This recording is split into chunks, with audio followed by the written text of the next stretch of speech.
Ce matin sur Sud Radio, on va parler de l'écriture inclusive. Pour rappel, pour ceux qui ne savent pas, c'est le principe d'égalité de genre dans la langue française en la démasculinisant et en évitant les expressions renforçant les stéréotypes de genre, d'accorder par exemple les métiers ou les grades au sexe de chacun comme auteur, autrice.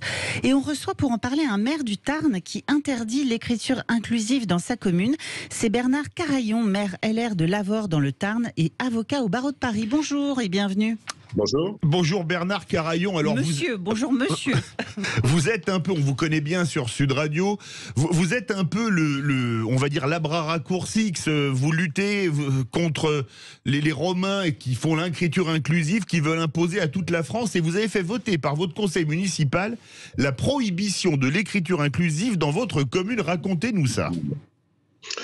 Vous savez, je recevais depuis déjà quelques temps, en tout cas depuis le début de notre mandat municipal, des courriers de l'opposition en écriture inclusive.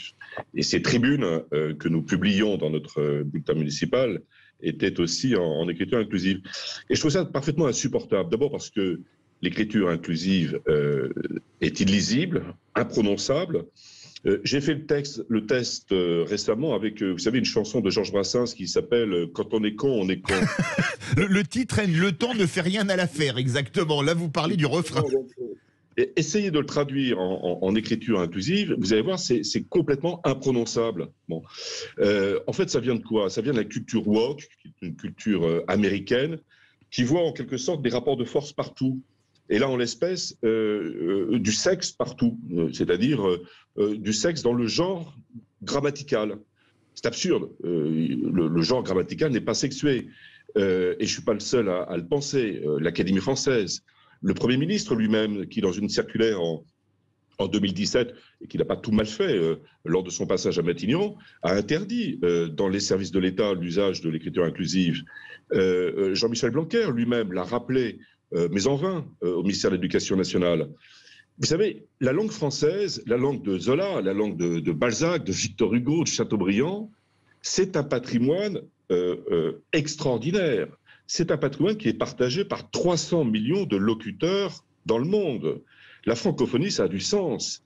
Et si les grands de l'écriture française dans le monde, les grandes écritures venant du Sénégal, venant des Antilles, étaient témoins de cette mode absurde, loufoque, ils diraient mais arrêtez cette folie. C'est la raison pour laquelle, au modeste niveau de ma commune de Lavore et de ses actes administratifs, j'ai prohibé l'usage de cette écriture imbécile. Justement, Bernard Carayon, vous avez fait voter ça par votre conseil municipal, qu'il a voté par 27 voix contre 6. Alors, les 6, on imagine facilement que c'est l'opposition.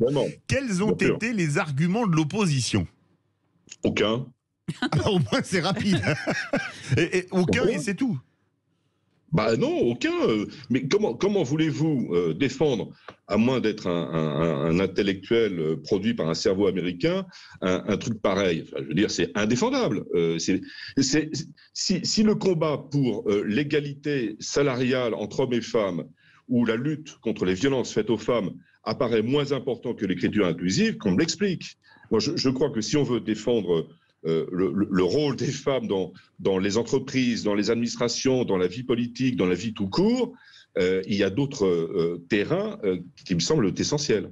Alors, quand vous voyez des mairies maintenant ou d'autres collectivités qui rédigent en écriture inclusive, qu'est-ce que ça vous inspire, Bernard Carayon?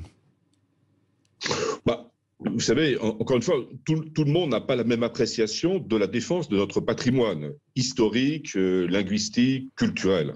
Bon, moi, ce que je vais faire, c'est que je vais adresser à la rentrée, et dans quelques jours, un courrier qui sera naturellement pas en écriture inclusive. On s'en doutait.